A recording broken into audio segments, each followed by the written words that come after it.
Okay. Morning, everybody. Morning. Welcome to Hacking the News. This is an Infosec guide to the media and how to talk to them, or alternatively, how not to talk to them, and how to run away from them. We three are all journalists. I'm Sean Gallagher. I'm the IT and National Security Editor at Ars Technica. I'm Steve Ragan, Senior Staff Writer at CSO Online. I'm also manager of Salted Hash. And I'm Paul Wagenseal. I'm the Senior Security Editor, or Senior Editor of Common Security at Tom's Guide and Laptop Magazine.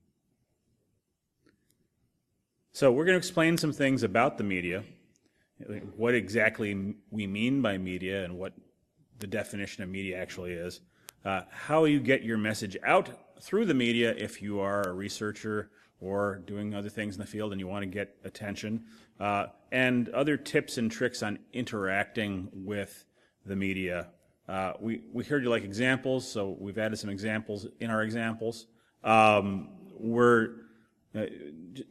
key thing to remember as we're talking is that media is a lot like Infosec in that there's people with varying levels of skill and varying types of motivations.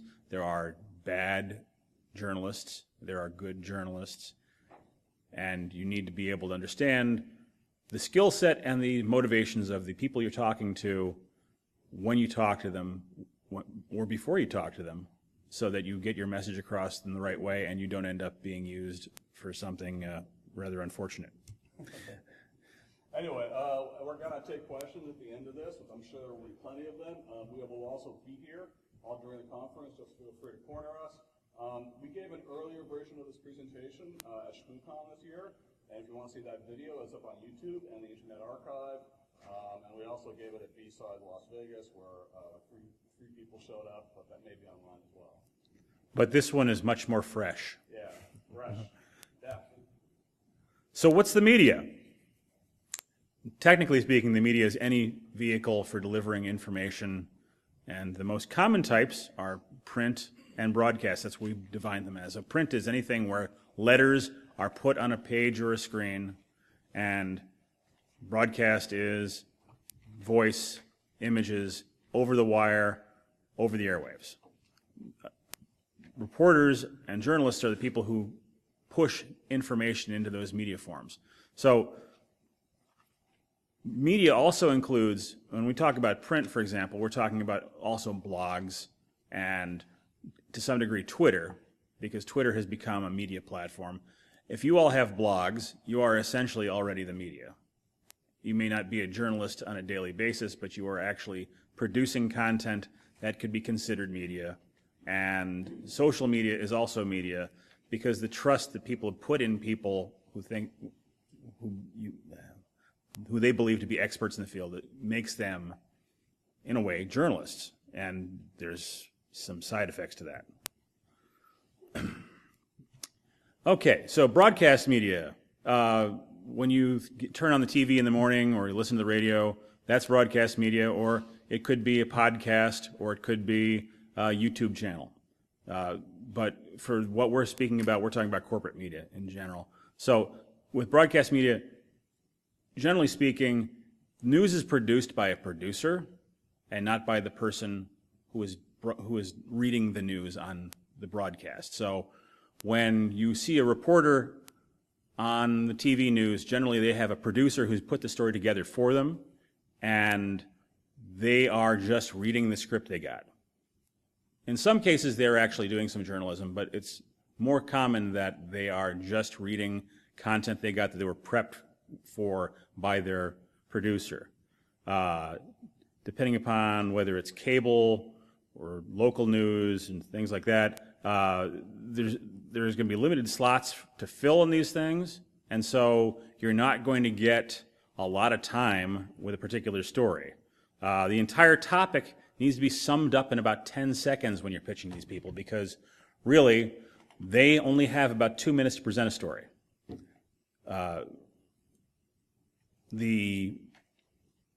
Pardon me.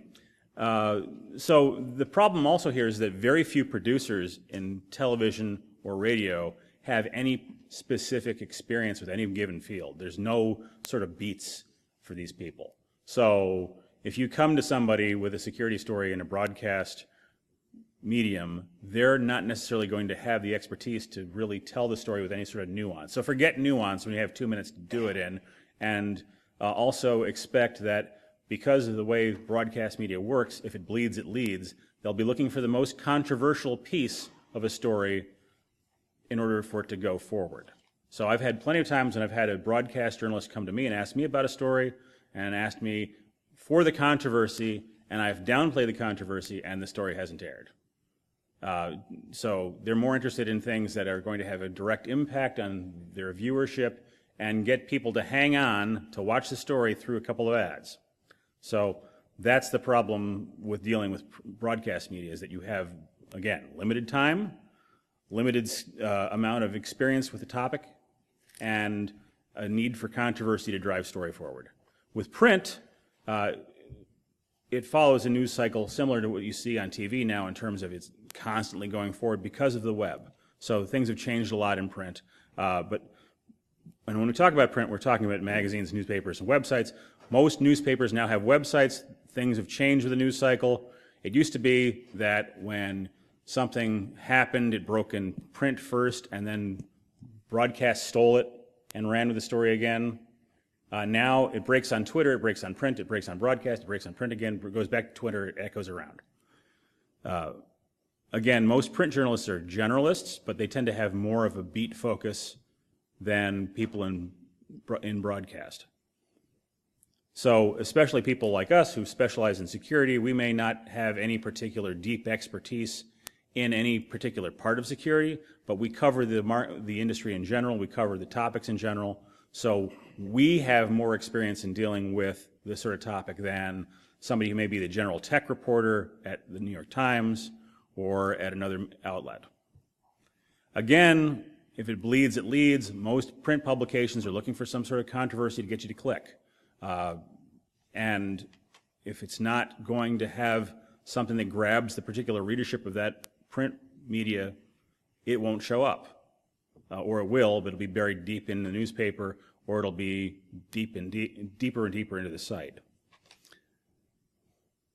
And another thing to think about when you're approaching different types of media, look at the publications and how they're structured, how the staff is structured.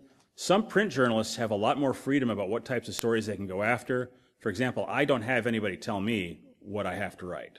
I go out and I pick the stories myself, I write them, and pretty much once I've written them, they go online. Other people may have to may get assignments from an editor, or they may have to clear a story with an editor before they can go forward with it. It may go through multiple levels of editorial approval before they can do it, and so they have less freedom about how they go after stories. How many of you, show of hands, have pitched a story to the media before? Handful of you in the room, for those of you watching on the video stream. So when you pitch to the media, there are a couple things a reporter has to do. And we're going to talk about something called the smell test. And the joke I had prepared for this was, it's 5 things, and number 4 is going to shock you. So when you're pitching to the media, you have to understand who the reporter is, what their publication is, and what they're doing. And the easiest way you can do that is by reading. Simply know who you're reading and who you want to talk to, and try to think about where your story fits into their ultimate goals or existence. So, for example, you know that he does national security. Sean does. So if you had something related to national security, you're more likely to want to talk to him than you would me, because unless you understand what I'm writing, you would know that I would only cover national security if I could look at it as a broader concept, not just how it's going to affect the government, but how it's going to affect my mom and dad and other people in the public. So there are differences between us, even though we may both cover security.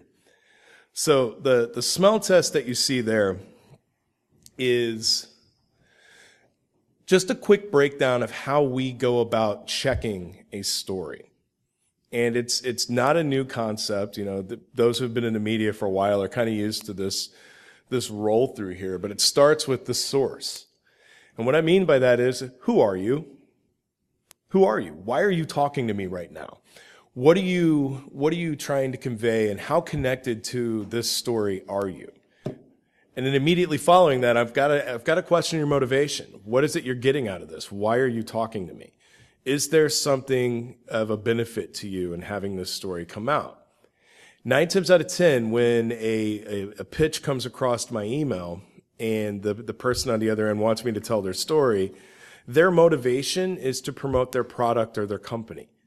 This is not a huge national interest story or a public interest story. It's simply somebody trying to sell something. So the motivation right there is where I start filtering out news pitches every day. To give you an example, last week before I got here, I received just over 1,000 pitches in my email. Those of you who follow me on a regular basis know I wrote one story last week. It was a breaking news story about a data breach at a hospital in Georgia. I was not pitched that story. That story did not come to me via email. So out of those 1,000 emails I got, 0 of them became stories. I got my story last week because a source called me that I know, they are reliable, and they said, something strange happened. That's where that story came from. It didn't come from a pitch. So the evidence is actually what a lot of you understand the media to do. You know that when a story comes out, we have to prove what we're telling you. So is there evidence supporting the claims of the story? Well, when you're pitching things to us, the first thing we're going to do is look at the evidence. Does it support what you're saying? And then, of course, logic. So you've came to me with a pitch. You have some evidence. The evidence seems to support it, but does it logically support it? Probably. But if it doesn't, then we have to fix that. I have to go through and question why that is. And then the last one you see there is left out. This is critical. What is left out that's going to change the narrative of my story? So I've got your pitch, I've got your evidence, but what are we missing? What conclusively finishes off this story, or more importantly, what's left out that might change where we're going? We'll talk about some examples of how left out plays into things a little bit later, but it's really key that reporters ask this question and that you consider it when you're pitching. And the reason why is because left out isn't just a thing. Sometimes left out is a who. Is there a group of people being left out of this story? Is there a person that's greatly involved that's not being included, to where their insight might dramatically change how this story appears? Things like this are how we go about running through. Go ahead. So I was just going to add that the left out part also is important if you're pitching a story, you're pitching something about a story that is already broken. I cannot tell you how many times I've gotten emails from people saying, hey, we saw you wrote this story about this breach. Our CSO would like to tell you his opinion about this breach. Yeah. Or our president would like to tell you how our product would have prevented this breach from happening. I don't care. Okay, I want to have some more information that extends the story rather than having commentary on the story. So if you have something that's left out about the story, if you have something that is a factor that hasn't been taken into account by other people who've already reported the story or commented on the story, that's what I want to hear. I don't want to hear your opinion on what happened and on the facts I've already presented. I want to hear more detail that helps expand the understanding of the story, helps people take action about the problem at the root of the story, and things like that. So that last part, left out, is critical if you're coming to me with a follow-on to an existing story. And to relate that to this existing crowd, a lot of you are extremely intelligent in given areas of security. So when you see a story that's right up your alley, something you've covered or researched, immediately you want to jump on that and you want to talk and share your experiences and your knowledge. The easiest way to do that is to look at what's left out. You're experts in that field. So to give you an example, earlier this year I wrote a story about something and a researcher reached out to me and was like, I saw you wrote about this, but why didn't you mention X? And I said, well, what's X? And they're like, how are you covering this story if you don't know about X? Now, that may come off as harsh, but they had a valid point because X was not included in the narrative. And because this particular topic is not something everybody's familiar with, of course, unless you're deep into that topic, X is not something you looked at. So I got an education and a follow-up story because somebody reached out with what was left out and said, what about X?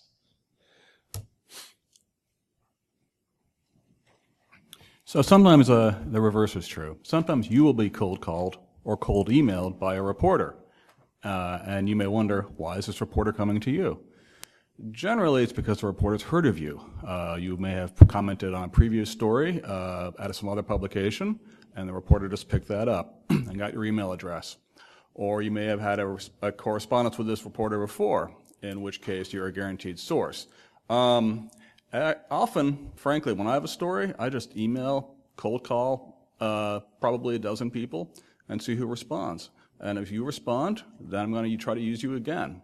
Often reporters will also want somebody, I mean, I don't do this, I want facts, but a lot of reporters want controversy, so they'll call somebody or email somebody who is known to give a controversial opinion, a contrarian opinion, something inflammatory.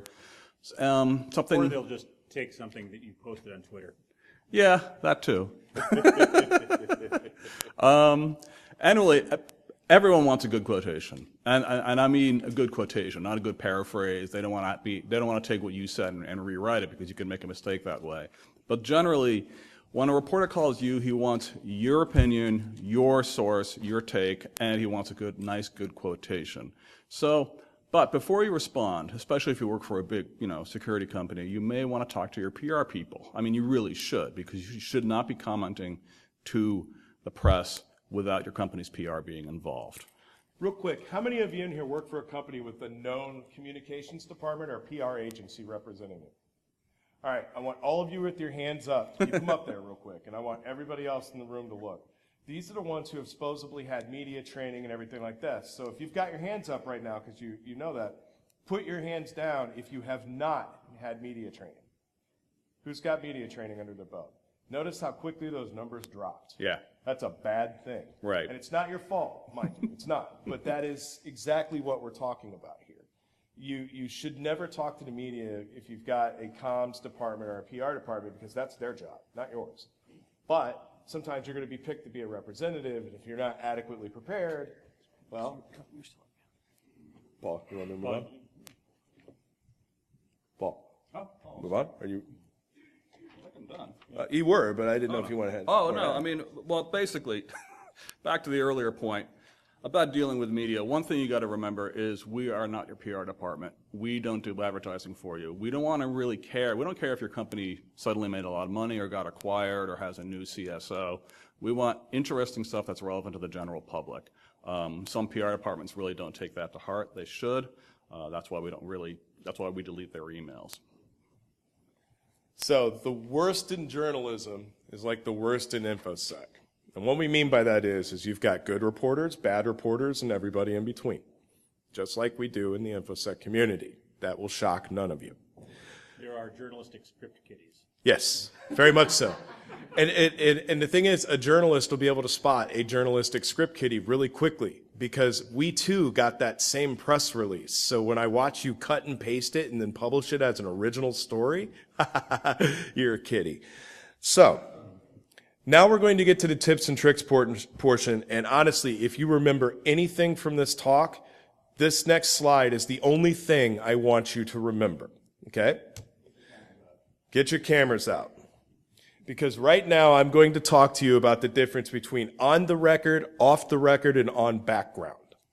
Okay? These are three terms that every journalist knows, but sometimes the public doesn't understand. Now, those of you who were in here when we first arrived, we handed out some cards, and if you did not get one of those cards, see us after this talk and we'll make sure you get one, because those cards describe this slide perfectly. And for those of you watching on camera or maybe watching this later, ask us and we'll give you some, because we have hundreds of them and we'll be passing them out all weekend long. So yeah, from a t-shirt cannon. We're not responsible for paper cuts. So let's start with the top, on the record. Okay? That means exactly what you think it is. And the easiest way to remember on the record is a very simple catchphrase. Everything you say can and will be used in the story. So if you are on the record, you need to imagine everything you've said as a headline. So when you look at the front page of the New York Times and you said that Apple was boo-boo, well, guess what? You just said Apple was boo-boo, and that's the headline. Everything you say will be used. Okay? Now, on background means that I can use what you've told me, but I can't say that you said it. On background is the most common conversation a journalist will have. In fact, 9 times out of 10, if I'm talking with someone at a conference, it is on background. But just because you have an on-background conversation with somebody does not mean they are bound to stick to it. And so the same is with off the record, which we'll get to in a minute. Okay? So when you're having an on-background conversation, typically you'll see that translated in the news as sources familiar with, senior administration officials have said. These are all on-background conversations, which means the reporter is free to use what they've said, they just can't attribute it to anyone. And now we're going to get to the big one. This is what trips up most people, because they assume that saying something is off the record is like this powerful shield. And I can promise you it is not. In fact, how many of you would love to have an off-record conversation with one of us right now about something? Let's just say you in the front row, I could see you, so I'm going to pick on you. Let's say you come up to me and you say, hey, Steve, off the record, so-and-so just did this. Well, guess what? We're not off the record. But do you know why? Because I did not agree to being off the record. When you go off the record with a reporter, that is a very powerful type of connection between the two of you. And unless the reporter agrees, you are not off the record. It's a two-way handshake. It has to be that way. It has to be a two-way handshake. For those of you who didn't hear it, that's a really great analogy. I like that. I'm stealing it. You're never getting it back. It has to be two ways, though. If the reporter does not agree, you are not off the record. But let's say the reporter does agree. So I agree we're off the record, you asked for off the record, now we're having an off the record conversation. What you need to be aware of is I'm going to take everything you said, and without naming you, without attributing it to you, I'm going to try and find an on the record source. That's my job. It's not because I'm trying to be mean to you, it's because that's my job. I have to try and find on the record sources. My boss is never going to let me talk about something that was written off the record. I can't run a story with 9 off-the-record sources say so-and-so. I can't. I have to find someone on the record. So the easiest way to do that is to go to someone and say, hey, I'm hearing rumors that blah, blah happened to X. What do you know about that? Well, the thing is, blah, blah is the off-the-record conversation, and X is the subject of said off-the-record conversation. I just never named who my sources were. It's very common, but that's something that happens. You have to be prepared for it. Go ahead. I was just going to add that if you have an off-the-record conversation with one journalist, if another journalist in the room does not have that relationship with you, it's not off the record to them, as President Trump found out with the Toronto Star. Yes. Anybody remember that story? Toronto Star and the one of the American newspapers, Trump. This was Bloomberg. Bloomberg, yeah. So President Trump was having an interview with Bloomberg, and he said, this is off the record, and Bloomberg agreed. But the Toronto Star got a hold of the conversation and did not agree in advance to that, so they ran him saying, we're never going to make an agreement with Canada. And so that caused some problems for him. Also, everything you do in email, it goes by the same rules. You have to make sure that you have an agreement beforehand that if you're having a conversation off the record in email, that it's off the record. We'll show you an example of that here in a minute. That's a big one. So, moving forward, when we're going back and forth with some other pitching tips and tricks, I want you to think of those 3 points we just raised, and then check yourself off here. So, once you've established how the conversation goes, and these are rules you set up before the conversation starts. So before you say anything to a journalist, find out if you're on the record, off the record, or on background. But I want you to always assume you are on the record. Always. You should always assume you are on the record. I'm going to say that again. Assume you are on the record. And the reason for that is you only go off record with a reporter if you have a really good relationship with them, meaning you've known them forever. You trust them. How many of you can immediately say, and don't feel bad if it's absolutely none of you, you would implicitly trust the 3 of us to go off the record? Exactly. Nobody? Really? And the thing is, I don't blame a single one of you, because unless we've earned that trust, there's no reason for you to ever be off the record with us. None. And that's fine. That's perfectly fine. Our jobs are built around everybody not fighting us one way or another. That's how we do it. So when you're looking at pitching and you're trying to reach out to a reporter and you have this idea of what the conversation is going to be like, some easy things to get the process moving is don't pitch products or services. You heard Sean talk about that one. If you're going to talk to a reporter, don't pitch products or services. You heard us mention that. And of course, don't promote products or services. These are things that, stand out to a reporter. The more altruistic you come off, the more likely they are to talk to you. So, and commerce is not necessarily altruistic. So. Yeah. All right, so we're going to move forward to an example real quick, since we just talked about it. How many of you saw this headline? A couple of you did. Okay, so what you see above that is Elon Musk's email to that reporter. Notice the first thing he wrote in that email, off the record. Now, show of hands, who believes this conversation is off the record because of that? Exactly. All of you are paying attention. Good morning. Thank you. Just because you're a billionaire doesn't mean you can make something off the record just by saying so. So let's look at this email. He starts off incorrectly assuming the conversation's off the record, and then in the second sentence, he calls the reporter, I'm not going to say that because, I don't want to see the YouTube video get demonetized later for language, but you could see there, he's cussing out the reporter. So does the reporter have any obligation at this point to keep this conversation off the record, or do you think the reporter is going to run a headline stating what was in that email? This is just one of the many conversations you will see in email that end up going so far south, it's maddening. But we chose this example because it's so rare that you get proof someone started the conversation demanding to be off the record without understanding what that means. And the confusing thing here is Tesla's not a small startup. They have an impressive communications and PR machine behind them, so there's no way he can say he wasn't trained on this.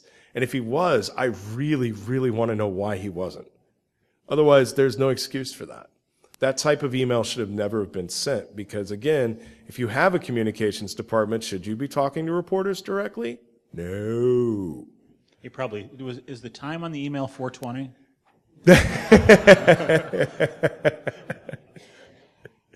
God, that'd have been great if it was. Wasn't that his first time smoking pot? That one with the... I don't know. I don't believe so. No. I don't believe it was, because when he took the first hit on the podcast, he didn't cough. Usually the newbies choke themselves out. All right. So the next thing we're going to talk about is, and this is an example, when you're pitching the media, don't repeat negatives. Okay? And what I mean by repeat negatives is if you hear somebody say something bad and you're trying to make a point, don't repeat it. Years and years and years ago, Yahoo, when it was a thing, they were going to buy a little website called Tumblr. And everybody on Tumblr accused Yahoo of screwing it up. You're going to buy Tumblr and you're going to screw it up. Our beloved website's going to go down the drain. And so Yahoo, trying to get ahead of that fear, they issued a statement that says, we promise we will not screw it up. That's the headline that appeared in Reuters the very next day. Yahoo buying Tumblr for $1.1 billion, vows not to screw it up. That is repeating the negative. And they obviously already screwed it up because they spent $1.1 billion on it. Yeah, they bought it for $1 billion, which is confusing. So here's the question. How many Tumblr users are of the opinion that Yahoo screwed it up? Probably a handful of them, at least. And there's a headline confirming that, they lied about it. So now that's a double negative against Yahoo because they repeated it. And now that they can be held against them. The users have something. You promised you would never do this, but you did. And it's just going to come back. Anybody follow politics? So there was a person running for the Senate, and they repeated the negative although they're the originator of the negative, which makes this a very interesting example. This is Christine O'Donnell, and when she was running for office, she had given an interview on a talk show and said that she practiced witchcraft. As a teenager. As a teenager. Well, that story took off, and she tried to run from it by repeating no less than 6 times in the opening section of a video that I am not a witch. So what's the headline? The interview, when she made it, I dabbled in witchcraft. Those are her exact words. And then she does this big campaign video with, I am not a witch. I'm nothing you heard. I'm you. And she keeps going over and doing that. That is, again, repeating the negative. So do you think that this video got out ahead of that story and people stopped forgetting about the whole witchcraft thing? Absolutely not. Why would they? She said it 6 times in a video. I'm not a witch. I didn't know you were a witch, but I'm sure you're not now? Huh? Have you, or are you now, or have you ever been a witch? Yeah, have you now, or have you ever been? All right, so the last one is going to be Sean here, because this was one that we were requested to discuss. Yeah, this is. So we were at DEF CON, and I was spending a lot of time in the voting village because I'd covered the voting village when it started, and was talking with Matt Blaze, and then this story appeared where someone in DEF CON Kids doing a capture the flag, an 11-year-old doing a capture the flag that had been set up to resemble the Florida elections website was portrayed as being an 11-year-old who hacked the actual Florida website. And this happened partially because the person who was running the capture the flag may have overhyped what was going on there just a little bit. Just a little bit. So the problem with this is that when you throw something out there and you give it a little more, when you try to sex something up, like, hey, this kid just hacked the Florida website, it ends up discrediting every real story about this thing that comes along after it. So it's a little bit like the boy who cried wolf, right? So it makes it much harder for me to write a story about, hey, Georgia's certificates are all screwed up on their SSL is implemented horribly on their election sites. And Georgia didn't have the same number of votes as voters on their electronic voting machines. What's up with that? And everything else we cover about election security becomes slightly tarnished by an 11-year-old took 10 minutes to change the results of the election. Now, the fact is that kids were able to, within a few minutes, change votes on voting machines in the voting village. And that was a much more important story because, as it turns out, it takes less than 2 minutes on some voting machines to hack them and change results. And in fact, you could use a mobile phone to hack the card you use to vote to allow you to vote infinite times.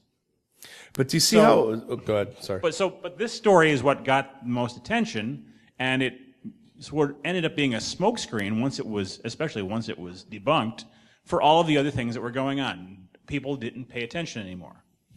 I think that... Go ahead. Is it the mistake of the child, though, or the journalist? In this case, it's both. The child was not the one who said this. Yeah. Okay, so it was the individual running the capture the flag. Yep.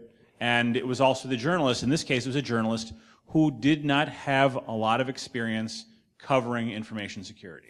The key piece of information that was kept out of the narrative when the story was being pitched was the fact that this 11-year-old was trained to spot SQL injection vulnerabilities and trained on how to exploit them. It was a kid's CTF. Yeah. All right. So these kids had been hacking boxes and been popping shells on things for a while. All day long. Like all day long. It was their thing. And so that narrative is actually kind of critical to the story. Now think back to the smell test. Okay?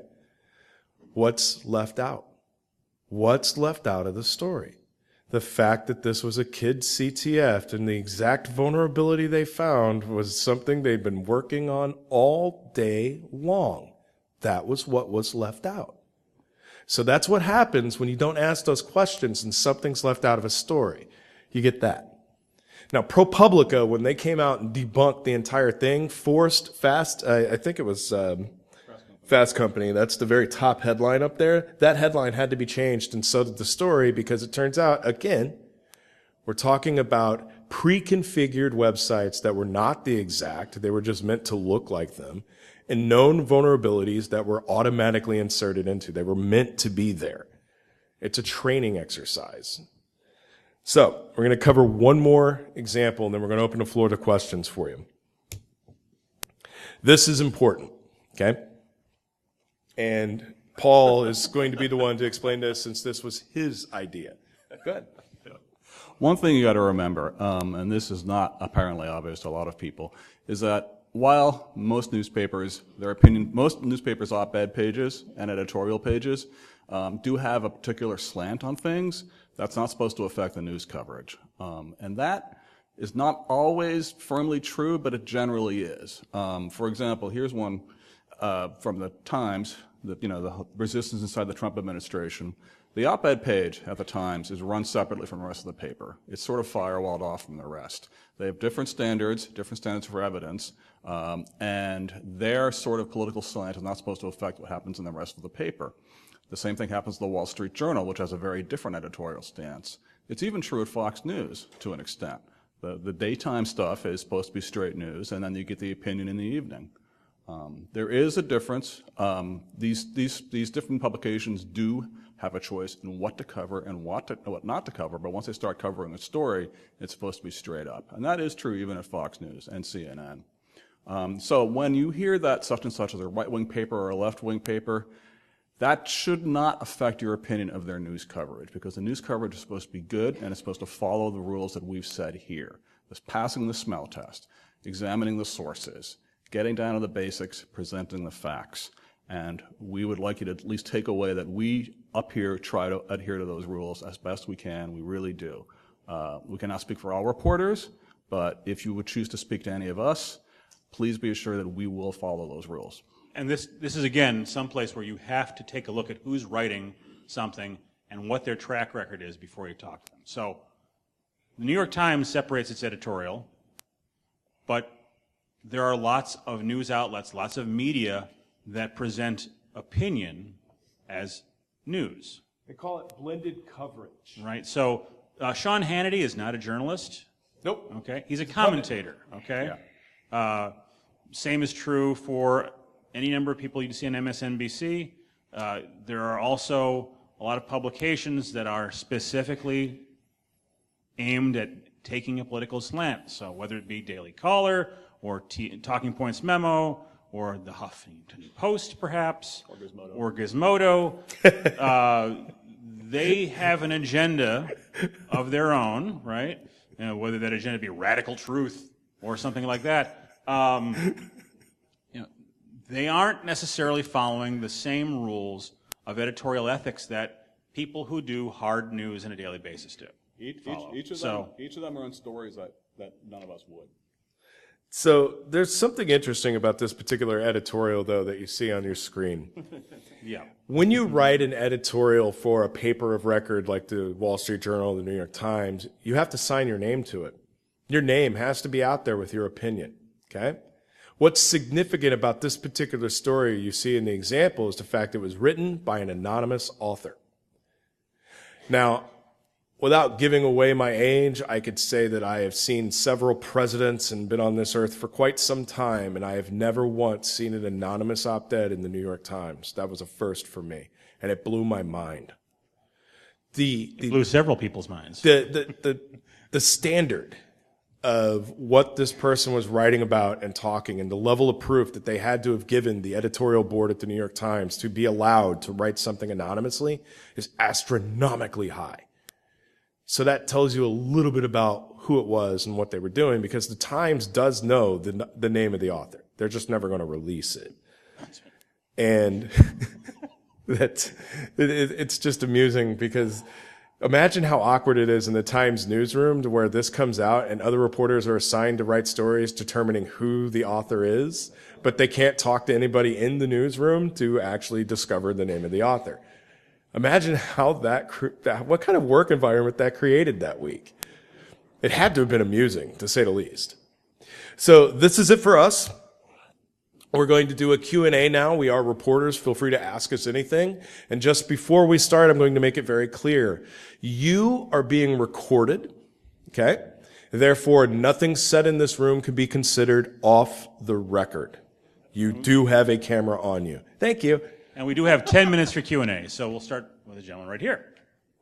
So I have a question. As an information security professional, when we're faced with reading stories in the news, sometimes we have to act on our managers ask us if the Bloomberg Supermicro story as an example. We have no ability to validate that information. Congratulations on being the first person to bring up the story that all three of us knew was coming. You win, sir. You win. So the question was, using the Bloomberg story about Supermicro as reference, how do you determine the quality of that reporting and when you're planning on taking action about it, or if you have to take action on it? And that is not an easy question to answer, so I'm going to do my best. Okay, the first thing you need to do is look at your experience in the industry and what that story is talking about. So in this case, you're talking about a supply chain attack against a well-known vendor from a possible nation state. Okay, so you need to take all of that information and your experience, and I want you to make a gut check right now. Do you think you're at risk of having your corporation attacked by a supply chain attack from a nation state vendor? If so, what's your risk level? How do you respond to that? Where is your company on the policy slide right now to be able to deal with something like this? That's where you take that story and how you push further. That's what you answer your boss when they're questioning you about this. Thing is, do you use Supermicro? No. So does it apply to you? Probably not. But is that something you need to consider with your vendors? Maybe. So what are we doing to protect ourselves against this? What assets are in place that can literally lower our risk? So really, the long and the short of it is, look at your own threat model, do threat modeling against the news. Yeah. And then also consider the sources that were named, if there were named sources. And there were no named sources in this story. Right? There were a lot of denials about this story, right? So what was the vendor response? The vendor response was, we won't want to comment. Then you think there's probably something there. It doesn't help that in this case, there was a history of bad things happening. So I reported on a problem Apple had with Supermicro a year and a half ago. And it was in a very isolated incident in a test lab. They found a server that had bad firmware, that had malware in its firmware. And that's a totally different story than this one. But it was used as sort of support for this story. So the key is that, first of all, you should assume as an information security professional that the world is on fire all the time anyway. Right? Yeah. Prepare for the worst anyway, especially when you're talking about management modules on your servers. Make sure that your networking and stuff is shut down to not allow that kind of traffic to leave your network. Right? But also know that some of this reporting is speculative. Some of it is maybe it was a competitor of Supermicro saying, hey, I know a way to throw these people under the bus really bad. Yeah. And so you have to balance it. And you have to also balance it on whether you think a state actor would really want to have access to your baseboard management controllers. So the point is, look at your threat model. How does this story affect me? Are the sources good? If the sources are good and it affects me directly, then yes, I have to put it in my action line. If it's an indirect effect, or if it's it's just something that you should be aware of, you may want to alter how you look at your supply chain security. But also look at the story skeptically. Sorry. You should always look at stories skeptically. Even the best reported stories, you should look at skeptically. Did we get your question? Is that good? If not, hit us up after this, and we can keep talking about it, because it's a very valid point. Hey, come to us after. Yeah, we'll get into that offline. Go ahead. So this kind of riffs off of what he was talking about. As consumers of the news, we get bombarded with tons of stuff a day. And as you said, there's reporters, bad reporters, and everything in between. Well, I'm not part of that tribe, so I don't know who is who and what organization is good or bad. How is us as consumers able to kind of get a gist on, what is real, what's not, what's being, You read. Yeah. You read and you take your experience. So let's say your background's in just straight network engineering, and I'm a reporter who writes about network gear all the time, but every story you read of mine is wrong. And you know it's wrong because you work in this field. You see the same gear I'm writing about, but every time I write about it, I get it wrong. That's a journalist you're probably not going to trust. You should also, to be quite honest, you should look at how often somebody actually quotes a real human being. Yeah. And how often they refer to something they got on background or to, so as a practice, for example, myself, I prefer to never use on background in a story. I never say somebody doesn't want to be named because, for whatever reasons. The New York Times does that because that's the only way they can get their stories in some cases in the political world. But if somebody's coming to me to talk to me about something that's a problem that's in the commercial world, not in the government world, I'm never going to go on background. But in any case, look at the quality of their sources. Look at how many people they've talked to in the story. If it's a single source story, it's probably got a lower level of credibility. Look at and the other thing is look at the outlet in general and see if there's a certain feel for what their type of content is, and looking at other sources that have reported on that and see if there's correlation. So you have to look across multiple sources of a story, multiple outlets to determine whether that story matches up with what other people are saying. Yeah, and it's literally just read. Go ahead. So as an exercise in smell testing, using Supermicro, as a reference, what would you have done differently than Bloomberg? That is a question I'll have to answer offline. I Yeah. can't stand here on stage and say that. Yeah, I can't stand here on stage and say that. No, right over there in the green. Okay. Real quick question, verifying the journalist credentials if your company doesn't have a PR department, somebody approaches you to do a story, what's the best way? The question was, if your company doesn't have a PR or communications department, how do you verify a journalist's credentials? And it's really simple. A journalist, by ethics, is bound to tell you, I am a journalist for so-and-so, which means you get to call so-and-so and say, hey, does Steve Ragan work for you? And guarantee you they will. Now, if they're a freelance or a stringer journalist, they usually have a business card, and you are able to easily look up their work. You could Google them. You could look at other articles they've written. You could check out their social media profiles. You could do your diligence on a journalist and easily tell that they're a journalist, because most of us do not hide. It does me no good to hide the fact that I'm a journalist. So like if you look up, actually, if you just type my name into Google, the first thing you're going to see is a series of stories I've written. It's just the thing. Yeah, we got time for one more, and then we're going to have to. If I have an ongoing relationship with a journalist and they approach me for a comment on a story that I can't or don't want to comment on, how do you frame that and how do you continue to have a productive relationship after that?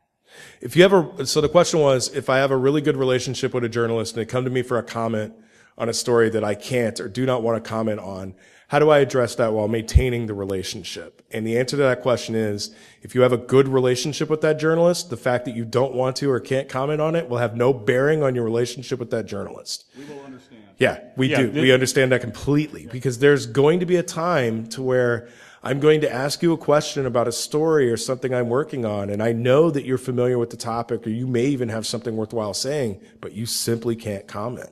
And I get it.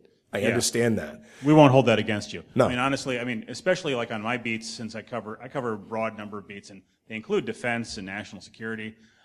I have relationships with people who I know that when they say they can't talk to me about something, it's not personal. Yeah. It's something where they just can't talk to me about it. They may suggest a channel to me to explore the story, and if that's something you want if that's something you want to throw to somebody to help them forward to the story, but you don't want to contribute to it or be involved in it yourself, you can say, you should probably talk to this person to get the best official on the record kind of comments about this. that will help forward things. But that would be what I would. Otherwise, don't worry about it. Just say sorry, can't help you this time. Exactly. No harm, no foul. It's good. All right, Derbycon, that's been our talk. Thank you for coming out this morning. And we got these cards. Sum up the cards. So, we will be able to have plenty of conversations with you offline. If you did not get one of our little cards, let me know, because we have hundreds of them, and I would very much like you to have tips and tricks.